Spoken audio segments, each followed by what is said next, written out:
The cave smelled like burnt stone and something older than fire. Nora Calloway had not planned to go that deep into the ridge. Her survey route for the day was simple: scan the mineral shelf along the eastern basin, log the readings, and be back at the outpost before the second sun dropped behind the hills. Ethon 7 had a way of making simple things complicated, but that was usually because of the terrain, or the weather, or the strange magnetic interference that made her scanner hiccup every time she walked near the iron-veined rock faces. Today, it was none of those things. Her biosensor beeped, soft, almost uncertain, like it was asking a question instead of giving an answer. She looked down at the screen. Heat bloom, 40 meters ahead, inside the rock. She almost logged it and kept walking. Heat anomalies in cave systems on Ethon 7 were common. Geothermal activity, gas pockets, thermal fungi, any number of things could trigger a biosensor red like that. She had 12 more data points to collect before sundown. She went toward it anyway.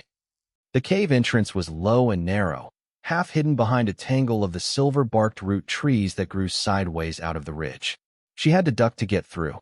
Inside, the rock opened up into a wider chamber, and the air changed immediately, warmer, heavier, and carrying that smell she could not name.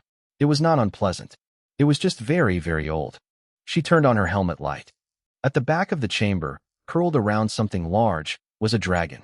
Not large, as dragons went. She had seen images of adult Dravki in the Union Xenofauna database, creatures the size of a ground transport, with wingspans that could shadow a full research team. This one was small, young. It had scales the deep blue of ocean water far from shore, each one edged faintly with silver at the tip, so when the light hit it, the creature seemed to shimmer like something just beneath the surface of a wave. It was watching her. It did not attack. It did not flee. It simply lifted its head from where it had been resting along the curve of its folded wing, and it looked at her with two eyes the color of pale amber, and it waited. Nora did not move either. Between them, on the cave floor, lay the egg. It was large, nearly a meter across, and slightly oval, with a shell that had once probably been a warm, rich color. Now it was dull, pale. There were no readings coming from it on her biosensor. No heat, no movement, no internal vibration of any kind. The egg was dead. She knew it immediately, and she understood, a moment later, that the dragon knew it too. The way the creature was curled around it, not coiled tight in protection, but resting against it, one wing draped gently over the far side, was not the posture of an animal guarding a live clutch. It was something else, something she recognized without being able to say exactly why. She crouched down slowly, making herself smaller, keeping her hands visible and still. The dragon watched her hands. Smart, she thought. It knows what hands mean. She stayed like that for a long moment. Neither of them made a sound. The wind outside pushed a dry branch against the cave entrance, and the scraping noise made the dragon's ears flatten for just a second before it recovered and went still again.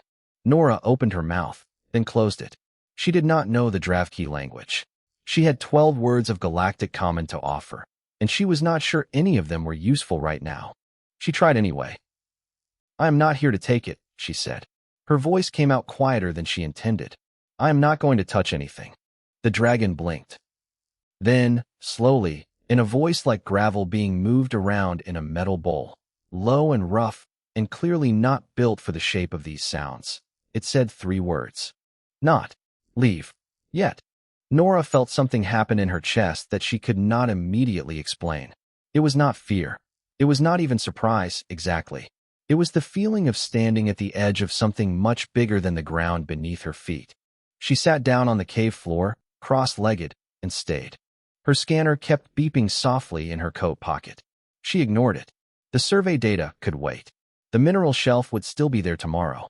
Outside, the second sun began its slow drop behind the ridge, and the light inside the cave shifted to a deep amber gold.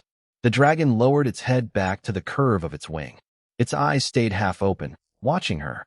She pulled out her field recorder and set it to passive audio. She did not dictate any notes. She did not type a log entry.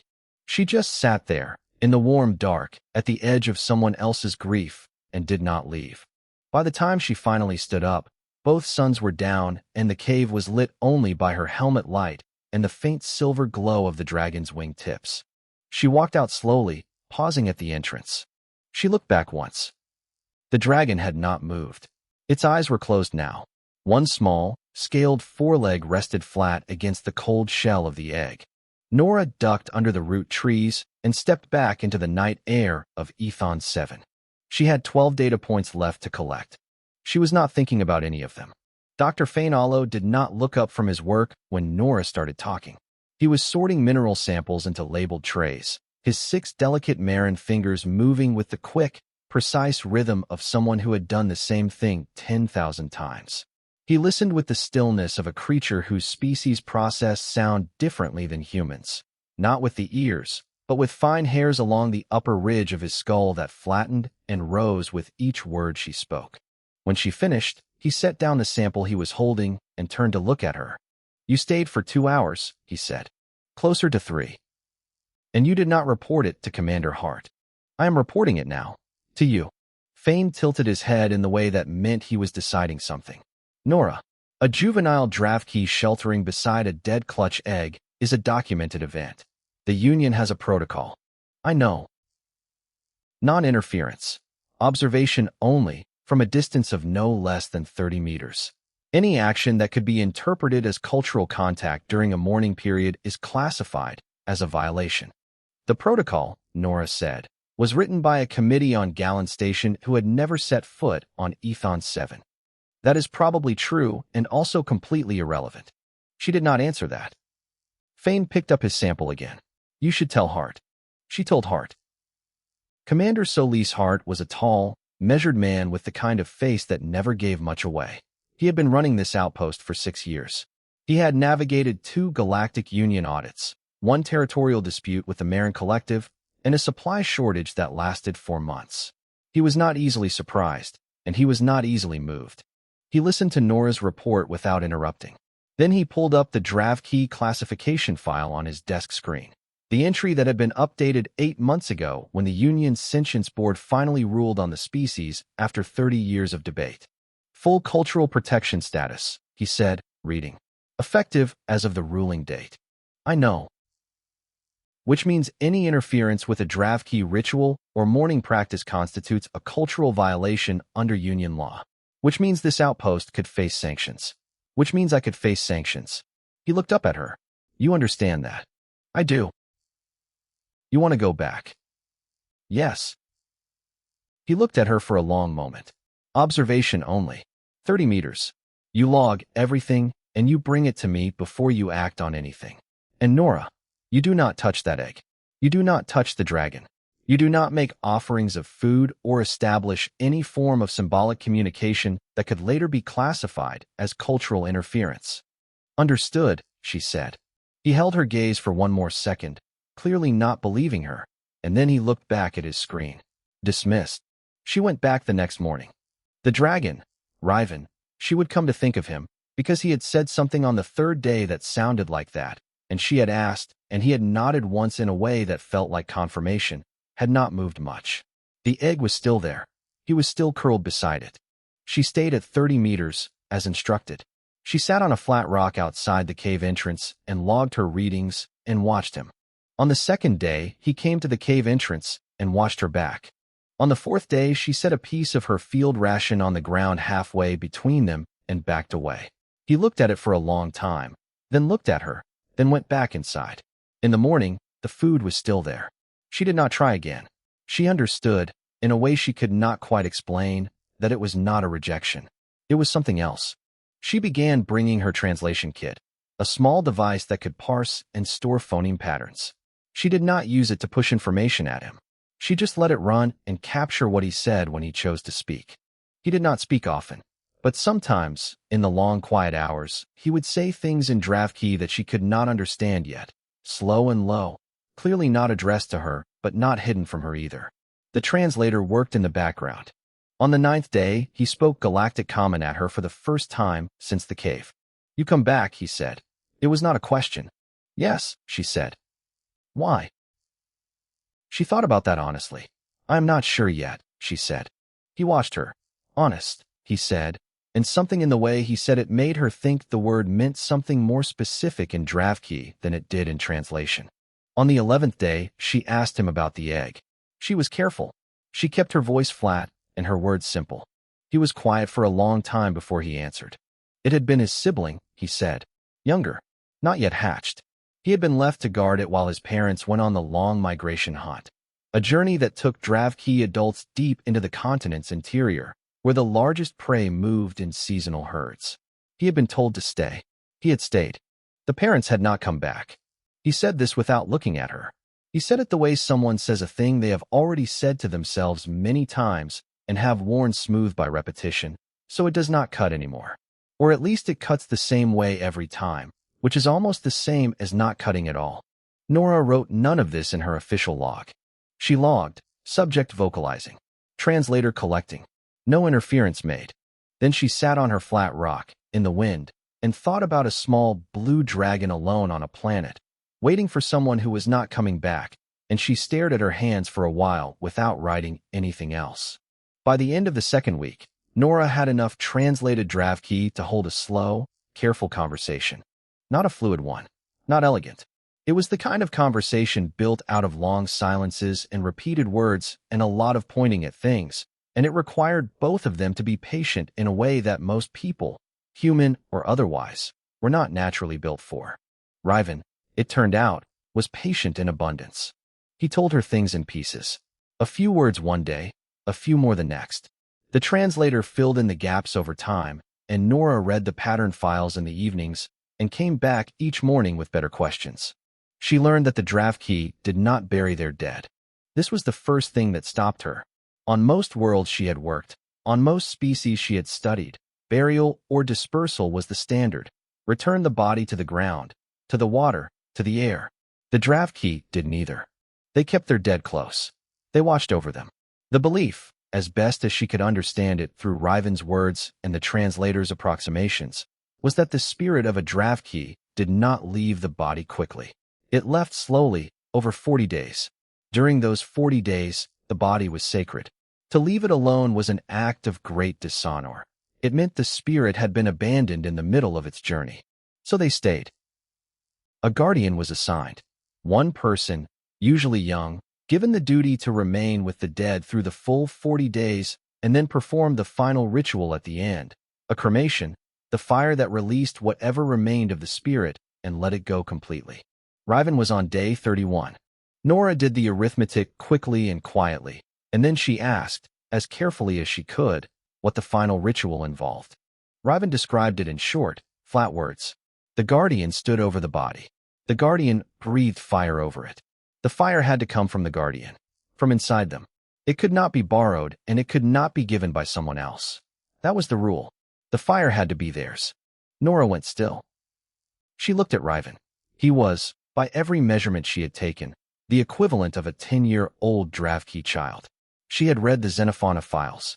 She knew the development stages. Riven, she said, can you breathe fire yet? He looked away. She had her answer. She went back to the outpost that evening and sat with Fane in the lab until late, and she told him everything. Fane listened with his usual careful stillness, and then he was quiet for a long time. If he cannot produce flame, Fane said, he cannot complete the ritual. Yes. And if he cannot complete the ritual? Riven had told her the answer to that too. In draft key culture, a guardian who failed the final fire carried what translated roughly as a mark of permanent shame, not punished by others, not cast out, but carrying it internally for the rest of their life. The belief was that the spirit of the dead had been left unfinished, incomplete, and the guardian who had failed them would always know it. For a creature that lived, as adult draft key did, for several hundred years, that was a very long time to carry something. He is a child, she said. He was left alone to guard his sibling. His parents did not come back. He did everything right. He stayed for 31 days when most adults would have given up. And on day 40, he is going to fail something that was never possible for him to succeed at, and he is going to carry that for the rest of his life. Fane was quiet for a moment. What are you planning to do? I do not know yet. Nora. I said I do not know yet. The protocol is very clear on this. Interference with a Dravki morning ritual is a cultural violation. If you intervene in the ritual itself, in any way, Heart will not be able to protect you. The Union Review Board will not care about the context. They will see a human touching a Dravki cultural practice, and they will act accordingly. She knew that. She had read the protocol again that afternoon, all 14 pages of it. I know, she said. Your career. I know, Fane. He looked at her for a long moment. Then he turned back to his samples. I did not hear any of this, he said quietly. Officially. She nodded and picked up her coat. Hart caught her the next morning near the equipment bay. She had been looking at the field tools, specifically at the small plasma igniters they used to clear vegetation during survey work. Standard equipment. Logged to her kit. Nothing unusual about having one. He looked at what she was looking at. Then he looked at her. My door is open if you want to talk, he said. I do not have anything to report, she said. He held her gaze for a beat. Nora, I need you to understand that I cannot fix something I did not know about in advance. She met his eyes. I understand. He walked away. She picked up the plasma igniter and turned it over in her hands. It was small, light. It fit easily in a coat pocket. 9 days left. She put it back on the shelf. She was not ready to make the choice yet, but she was getting closer to it with every day that passed, and she suspected, in the way that she suspected most things that she was eventually going to do, that she had already made it. She just had not admitted it to herself yet. She arrived before dawn. The ridge was dark and the wind was cold, and the silver-barked root trees made their dry, clicking sound in the dark as she walked past them. She had not slept. She had lain in her bunk for most of the night staring at the ceiling of her room and going over it again and again until the words stopped meaning anything, the way words do when you repeat them long enough. She had the plasma igniter in her left coat pocket. She had not logged it out of the equipment bay. She would deal with that later. Inside the cave, Riven was already standing. Not curled, not resting. Standing, on all 4 legs, over the egg, with his head low and his silver-tipped wings held slightly out from his body. His posture was rigid. She had never seen him hold himself that way before. He looked older, somehow, or like he was trying very hard to look older. He did not acknowledge her when she entered. His amber eyes were fixed on the egg. She stopped near the entrance and waited. For a while, nothing happened. Then he tried. She heard it before she saw it. A sound from deep in his chest, a grinding, pressured sound like rocks sliding against rock underground. His throat worked. His whole small body pulled tight with the effort of it, every scale standing slightly raised. The sound built, and then released in a short, broken exhale that carried a faint heat shimmer, but no fire. Nothing caught. Nothing lit. He tried again. Same sound. Same effort. Same result. A hot breath. Maybe a breath that would have been uncomfortable to stand in front of, but not fire. Not the sustained, directed flame that the ritual required. He tried a third time, and this one hurt to watch. The sound he made was different this time, higher and strained, and when it came out with nothing again, he went very still for a long moment with his head down. Then he tried a 4th time. Nora stood at the cave entrance, and she watched all of it, and she did not move. This was the part she had gone over and over in her bunk all night. This exact moment. The protocol said observe. The law said do not interfere. The Union said cultural practices were sovereign and sacred, and no outside species had the right to insert themselves regardless of intention or outcome. All of that was true. She thought about a Dravki elder somewhere, centuries old, still carrying something heavy in their chest from a day when they were young and alone, and trying and failing at something that should never have been theirs to do alone.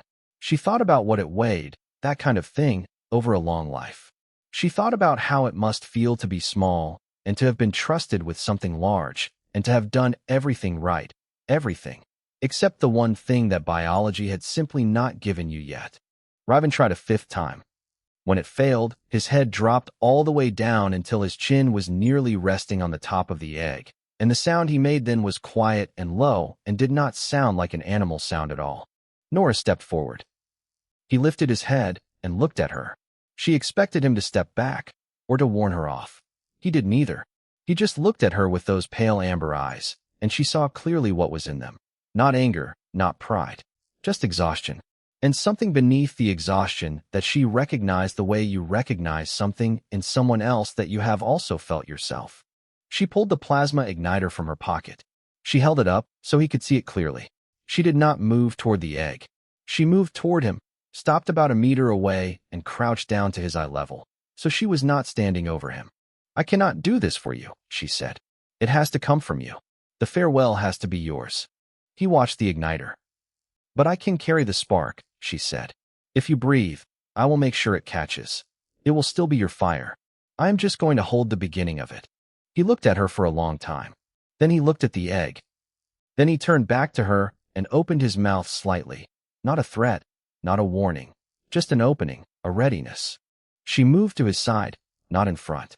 She held the igniter just ahead of his jaw, at an angle that would catch and carry whatever he produced. Her hand was steady. She had told herself it would be steady, and it was. He breathed. The flame came, unsteady at first, and thin, too much air in it. But the igniter caught it and carried it forward, and where it landed on the egg it held. Really held. The shell was dry and old, and it took the fire the way things take fire when they have been waiting for it. Riven breathed again, and again, deeper each time, steadier each time, as though the sight of the actual fire unlocked something in him that the effort alone had not reached. The sound from his chest changed. It lost the grinding strain and became something else, something that rose and fell in a pattern she would not understand until much later. The egg burned. She lowered the igniter and stepped back. Her job was done. Riven stood over the fire and made his sound, the one that rose and fell, and it filled the cave and bounced off the stone walls, and it was one of the most extraordinary things Nora Calloway had ever heard. She stood against the cave wall and listened to it, and did not try to record it, and did not move. The fire burned for a long time. When it was finally out, the cave was very quiet. Riven sat in the ashes. His head was low. His wings were folded close. He did not look at her.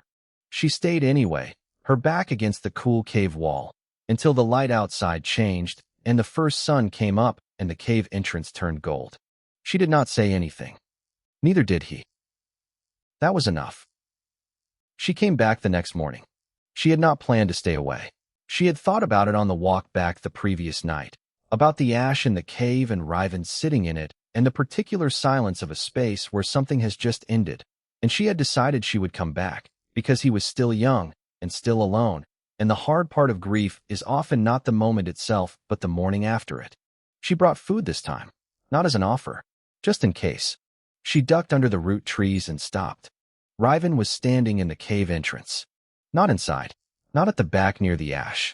Right at the entrance, as though he had been waiting for her, or watching the path, or both. He looked different in the full morning light. Lighter somehow, like something he had been carrying had redistributed itself, not gone, but rearranged into something easier to hold. He looked at her when she appeared, and he did not look pleased to see her. Not angry, not cold. Something else that she had no immediate word for. "You came back," he said. "Yes," she said. She kept her voice easy, the same way she had kept it easy for the past 2 weeks. "You should not have." She stilled. "Riven." "Not anger," he said quickly, and the way he said it, carefully, like he wanted very much to make sure she understood, made it worse, somehow, than if it had been anger. "Not anger at you. I need you to hear that." "I hear it." He looked at the ground between them for a moment, and then he looked back up at her. "When the morning ends," he said, "when the fire is done, those who witnessed it must leave. They cannot come back to this place. That is our way. It is very old." She stood very still. "If you return," he said, "the morning does not truly end. It stays open. The spirit cannot finish leaving. The grief becomes a—" he paused, working for the word. "A loop. It circles. It does not complete." She understood the word he was looking for. She did not say it for him. She waited, because it was his to say. "A wound," he said finally. "That does not close." She let that sit for a moment. She looked at him, his blue-silver scales in the morning light, the faint ash still caught in the folds of his wing joints, the careful way he was holding himself like he had rehearsed this, like he had been in the cave all night building up to saying it. "How long have you known this?" she said. "Always." "Then why did you let me come back every day?" He looked at her. The amber eyes were very steady. Because you sat down, he said. The first day, you sat on the floor of my cave, and you did not try to take anything, and you did not ask me to be something I was not. No one had done that before. She had nothing to say to that. I did not want you to stop, he said. I let myself not think about the end. His head dipped slightly. That was not fair to you. I am sorry. She felt something twist hard in her chest. She held it there and breathed through it, and kept her face quiet the way she had trained herself to keep her face quiet in difficult field situations, in difficult conversations, in every professional moment where falling apart was not going to help anything. You have nothing to apologize for, she said. Neither do you, he said. What you did yesterday, I know the cost of it. I know what your rules say. You broke them for me. I would do it again. I know. He said it softly. That is the part that is hard. She nodded slowly. She did not trust herself to say much more right now. Can I say goodbye? She asked. Properly. He was quiet for a moment. Yes. He stepped closer. The first time he had come to her side of the invisible line they had maintained between them for 2 weeks, and he sat down in front of her, so his eyes were roughly level with hers. He was close enough that she could feel the warmth coming off his scales, that same warm cave smell that she had been breathing for 2 weeks without really noticing it until now, when she was about to lose it. There is a word, he said. We use it only between those who shared a grief. It does not translate. Tell me. He said it. A short word, 2 syllables, the first one low and the second rising slightly. Her translator registered it and flagged it as untranslatable, insufficient contextual data, it said. She said it back, copying the shape of it as carefully as she could with a human mouth that was not built for the sounds. He closed his eyes for just a moment when she said it. Good, he said. She straightened up. She picked up the food she had brought and set it down just inside the cave entrance. Not as an offer this time, just because something needed to be left behind. Then she turned and walked back out through the root trees. She did not look back. She had decided on the walk over that she would not look back, and she kept that promise to herself. At the outpost, Commander Hart was waiting. He had the Union Oversight notification already pulled up on his screen. He read her the relevant section, potential cultural interference, pending review, her name attached. He asked her directly if she had made physical contact with the ritual site. Yes, she said. He looked at her for a long time. Then he looked at his screen. He typed something. She could not see what it was from where she stood. He turned the screen slightly so she could read it. The incident report. Cause of anomaly, equipment malfunction. Plasma igniter discharged accidentally in proximity to Dravkey Morning site. No deliberate interference. Reviewing officer recommendation. No further action required. He saved the file. You are dismissed, he said. She walked out of his office and stood in the corridor for a moment with her back against the wall and her eyes at the ceiling. Then she straightened up and walked to her quarters and sat on the edge of her bunk and was very quiet for a long time. Outside, the 2 sons of Ethon 7 were both up now, and the ridge was bright and gold, and somewhere in a cave that smelled like old stone and ash and something that had just finished, a small blue dragon was alone. But he was not haunted. And that, she told herself, was the thing she had actually gone there to do.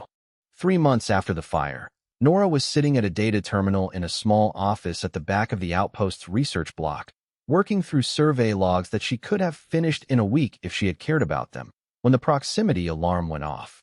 Not the breach alarm. Not the weather alarm. The landing pad alarm. The one that signaled something large approaching the outpost from the air. She heard the alert, and then she heard the commotion outside, and then Fane appeared in her doorway with all 6 of his fingers raised in a gesture that meant, in Marin body language, something like I have no explanation for this. There is a Dravkey elder on the landing pad, he said. She stood up. It had been a difficult 3 months. The Union Oversight Review had taken 6 weeks, and even with Hart's incident report, there had been questions, careful, polite, relentless questions from a panel of 3 Union administrators who had reviewed her scanner logs, her translator records, and her equipment inventory. She had answered everything honestly except the part she could not answer honestly, which was the only part that mattered. The review had closed without formal sanction, but she had been reassigned to desk analysis pending a conduct note that would follow her file for 2 years. She had not been back to the ridge. She walked out to the landing pad. The elder was enormous. She had seen images of adult Dravki, and she had studied the Xenofauna files extensively in the weeks she had spent visiting Riven, but nothing in an image prepared you for the actual scale of a full-grown one. The elder's scales were a deep teal green, faded at the edges to the gray-green of old sea glass, and scarred in long pale lines across the chest and neck that spoke to a life that had not been easy or soft. His wingspan, even half-folded, put him wider than the landing pad was designed for. His eyes were a much darker amber than Riven's, nearly brown, and they found her immediately when she walked out. The outpost staff had arranged themselves in a loose, alarmed cluster near the main entrance. Hart was standing forward of the group, composed as always, though she could see the tight set of his jaw. The elder looked at Nora. His voice, when he spoke, was deep and precisely articulated, galactic common with no hesitation and no approximation. He had been speaking it longer than she had been alive. "You are the one they call the human who carried the spark," he said. "My name is Nora Calloway," she said. "I know your name." I said what you were called. She met his gaze. Then yes. He settled back slightly, the large muscles across his shoulders easing. "The young one told us everything. Not in one telling. It took many days.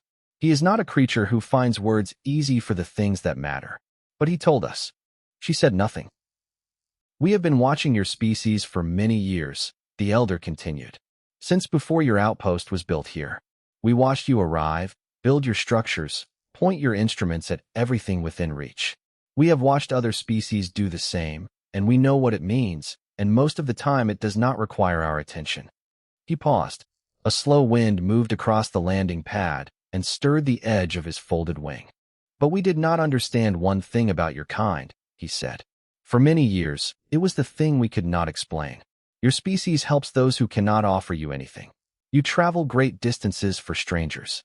You have died for creatures you had not met until the moment of their need."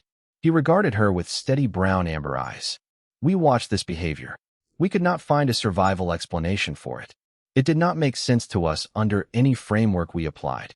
Nora felt the weight of the 3 months behind her and the weight of the moment before her, and she held both. "What the young one described," the elder said, "is not a large thing by your standards, perhaps. You sat with him. You brought food without pressure. You learned his words. And on the last day, when he could not do what he needed to do, you did not do it for him. You stood beside him and made sure that what came from him was enough." He tilted his head slightly. "That is the part none of our scholars could explain. You did not want the honor of the act. You wanted the act to belong to him." The outpost was completely silent behind her. "Why?" the elder asked. Not challenging, genuinely asking. Nora thought about it. She gave him the honest answer, the same one she had given Riven the first time he had asked why she kept coming back. "I do not know a child who carries a thing alone if I can help carry it with them," she said. "That is all." The elder was quiet for a long time. Then he reached up with one foreleg, and with a careful, deliberate motion, he drew it across the upper edge of his own chest, across one of the long pale scars, and he pressed something small into her palm. A scale, old, from somewhere near the neckline, still warm. "In our culture," he said, "this means you are known to us. Not as an observer, not as a researcher. Known." He opened his wings fully. The shadow of them covered the whole landing pad and most of the outpost wall, and he lifted off with a single, enormous downstroke that flattened the grass flat out to 40 meters and sent everyone behind Nora stumbling backward.